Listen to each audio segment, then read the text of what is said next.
जय श्री राधे, जय श्री श्याम। आज हम बड़ी ही सुंदर एक कथा वर्णन करने वाले हैं। आपने पिछली वीडियो में सुना कि शत्रुघ्न जी आगे किन किन का राज्यों में जाते हैं और अपने अश्वमेध यज्ञ के उस घोड़े को विजय प्राप्त कर आगे बढ़ते हैं। तो अब एक वन की ओर, एक संत ऋषियों के आश्रम की ओर वो अश्व जाने लगा। तो वहाँ पर अब बड़ी ही दिव्य लीला हुई।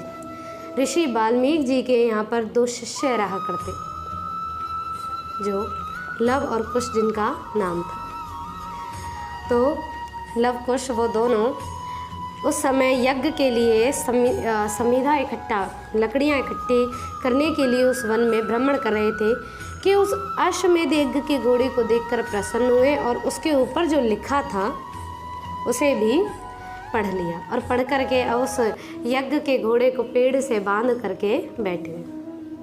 चारों ओर सब देखने लगे कि वो घोड़ा कहाँ गया। अब सबसे पहले तो मंत्री को भेजा, सैनिकों को भेजा कि जाओ, और बच्चों से कहने लगे, अरे बच्चों, क्या तुमने ये खेल खेल में इस घोड़े को पकड़ लिया है, इसे छोड़ दो। लव कुश ने कहा, अगर घोड़ा चाहिए तो हमसे युद्ध करो, और यदि युद्ध नहीं करोगे तो फिर ये घोड़ा प्राप्त आपको नहीं होगा। अब सैनिकों ने उनकी बात पर ध्यान नहीं दिया और घोड़ा खोलने की ओर जाने लगे। लव ने उन्हें संकेतित किया, सावधान किया अगर आपने इस घोड़े को खोलने का प्रयास किया तो मेरे भाई कुश आपको छोड़ेंगे नहीं। सैनिकों ने फिर भी ध्यान नहीं दिया और कुश ने ऐसे बाण मारे कि वहीं सैनिकों का वध हो गया और सैनिक गए। फिर उन्होंने भी ऐसा ही कहा। अब बच्चों की लीला समझ करके सैनिकों ने स्वयं शत्रुघ्न जी से आके कहा, प्रभु, दो बच्चों ने उस घोड़े को पकड़ लिया है और छोड़ने को तैयार नहीं है। शत्रुघ्न जी ने अब तो सुमंत जी को भेजा, कई राजाओं को भेजा, सबको ही लव और कुश ने दोनों ने पराजित कर दिया। अब तो स्वयं पुष्कल आए युद्ध के लिए। पुष्कल ने कहा कि अरे, आप क्यों युद्ध करना चाहते हो, इस घोड़े को छोड़ दीजिए, आपको क्या लाभ है, आप कोई एक दृश्य स्वरूप देखने में तो ऋषि पुत्र लगते हैं, आप ऋषि हैं और ऋषि की तरह जीवन जिए। लव कुश ने कहा, यदि घोड़ा ही चाहिए तो हमसे युद्ध अवश्य करना हो। पुष्कल भी युद्ध करने लगे और पुष्कल को भी कुश ने मूर्छित कर दिया। लव अन्य सैनिकों के साथ में युद्ध कर रहे थे, कुश ने पुष्कल को मूर्छित किया और इधर पुष्कल की मूर्छा की बात सुन करके अब तो शत्रुघ्न जी भी उस युद्ध में आ गए।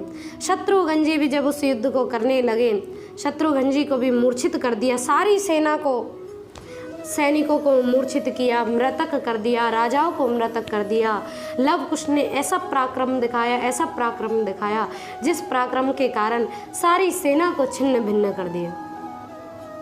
अब तो दोनों वानरों को बांध करके हनुमान जी के साथ में जब युद्ध करने लगे तो हनुमान जी के साथ युद्ध करते करते लव और कुश ने उन्हें बांध लिया। लव कुश ने जब हनुमान जी और सुग्रीव जी को बांध करके अपनी मैया सीता के पास में लेकर गई। मैया सीता ने जैसे ही हनुमान और सुग्रीव को देखा तो देखते ही पहचान लिया और अपने पुत्रों से कहने लगी कि बेटा, तुमने कितना बड़ा अपराध कर दिया। जिनके साथ में तुमने युद्ध किया है वो कौशलपुर के राजा तुम्हारे ही पिता हैं। जब ये शब्द लव कुश ने सुने तो सुनकर के सहमित हो गए। कोई उनके हृदय से कोई शब्द ना निकला, क्या शब्द वर्णन करें। मैया सीता जब उस युद्ध क्षेत्र के पास आई जहाँ युद्ध हुआ था और सारी ही सेना को मैया सीता ने दोबारा से जीवन दान दिया। अब घोड़े को वापस लेकर के शत्रुघ्न और पुष्कल आदि सब यज्ञ में जा पहुँचे। वहाँ सबने ये विधान कहा, सारी लीला सबको बताई।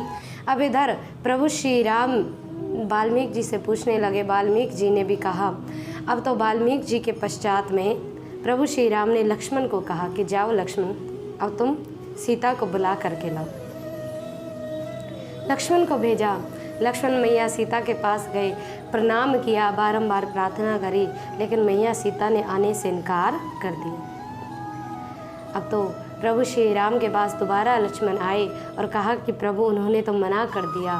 तो प्रभु श्री राम ने कहा कि जाओ, जा कर के अब ये कहना मैया, अपनी सीता मैया से कि क्या आप अपने प्रभु श्री राम के प्रति इतनी निर्दयी भाव से हो गई कि आज उन्हीं के बुलाने पर आप आते नहीं, जिनके त्यागने पर भी आपको मन में कोई भी ग्लानि नहीं हुई, कोई भी संदेह नहीं हुआ, मन में थोड़ी सी भी आपके मन में ये भाव नहीं आया कि प्रभु श्री राम ने क्यों त्याग किया। बस इस बात को स्वीकार कर लिया, अगर मेरे राम ने मुझे त्यागा है तो ये त्याग भी मुझे स्वीकार है। और आज उसी राम की आज्ञा को मान कर के आप आती नहीं हैं, क्यों?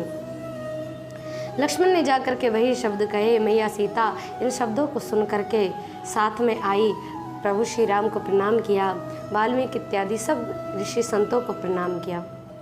अब तो वशिष्ठ जी ने कहा कि हे रघुवर, चलिए अब उस यज्ञ की पूर्ण आहुति को पूर्ण करते हैं। तो जब यज्ञ के समीप गए, यज्ञ में आहुति डाली, क्योंकि प्रभु श्री राम ने जब सीता मैया नहीं थी तो एक स्वर्णमय मूर्ति मैया सीता की बना करके उस यज्ञ में बिठा दी थी। लेकिन अब उस मूर्ति को हटा करके स्वयं जो लास्ट की पूर्ण आहुति थी वो मैया सीता के हाथों से ही प्रभु श्री राम के साथ जी में हवन में यज्ञ में पूर्णत्व की गई थी। इस दृश्य को देख करके सभी साधु संत बड़े ही प्रसन्न हुए। मैया सीता ने उस अश्व को जैसे ही स्पर्श किया, हाथ लगाया, वो दिव्य स्वरूप बन गया, दिव्य रूप उसका हो गया। मैया सीता इस रूप को देख करके थोड़ी आश्चर्यचकित हुई। प्रभु श्री राम ने उससे उसके पूर्व जन्म की गाथा को पूछा कि क्या कारण रहा कि तुम इस स्वरूप में आए हो। बाकी जो अश्व की कथा है वो हम अगली वीडियो में अवश्य वर्णन करेंगे। तो उस अश्व का उद्धार मैया सीता के स्पर्श से हुआ था। बड़े ही प्रसन्न हुआ था वो अश्वमेध यज्ञ का घोड़ा। अब इधर से आगे जब प्रभु श्री राम ने मैया सीता को कहा कि आप दोबारा से इस अपने रानी पद को स्वीकार करें, तो यहाँ पर मैया सीता के मन में बड़ा विस्मय भाव उत्पन्न हुआ था। तो प्रभु श्री राम से कहने लगे कि प्रभु, आपने त्यागा तो त्याग दिया, लेकिन प्रभु अब आप दोबारा से उसी आसन पर, उसी स्थान पर मुझे विराजित करना चाहते हो। मैया सीता से बार बार जब उनकी प्रत्यक्षता, उनकी पवित्रता का प्रमाण अयोध्या की प्रजा उनसे कहने लगी, तो मैया सीता के सिर्फ एक ही शब्द रहे। अब मैया पृथ्वी से प्रार्थना करी कि हे माँ, मैं तो आप ही के स्वरूप से जन्मी हूँ, आप ही के उधर से मेरा जन्म हुआ है।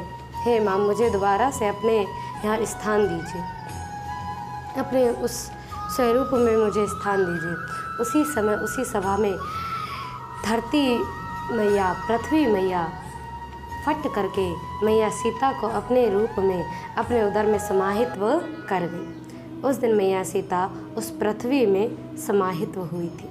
बाकी मैया सीता यज्ञ में भी आई थी, पूर्ण आहुति भी दी थी। ये सारी कथा पद्म पुराण में उल्लेखित है। पाताल खंड में पद्म पुराण में इस कथा का उल्लेख किया गया है। वास्तविक कथा है। आप यदि संदेह करते हैं तो स्वयं पद्म पुराण का अध्ययन करें, स्वयं जानें कि हमारे शास्त्रों में पौराणिक इतिहास को जो वास्तविक रूप से वर्णन किया है उसकी सत्य वास्तविकता क्या है। बाकी ऐसी दिव्य कथाओं का आप श्रवण करते रहें, आनंदित रहें, प्रसन्न रहें। जय श्री राधे, जय श्री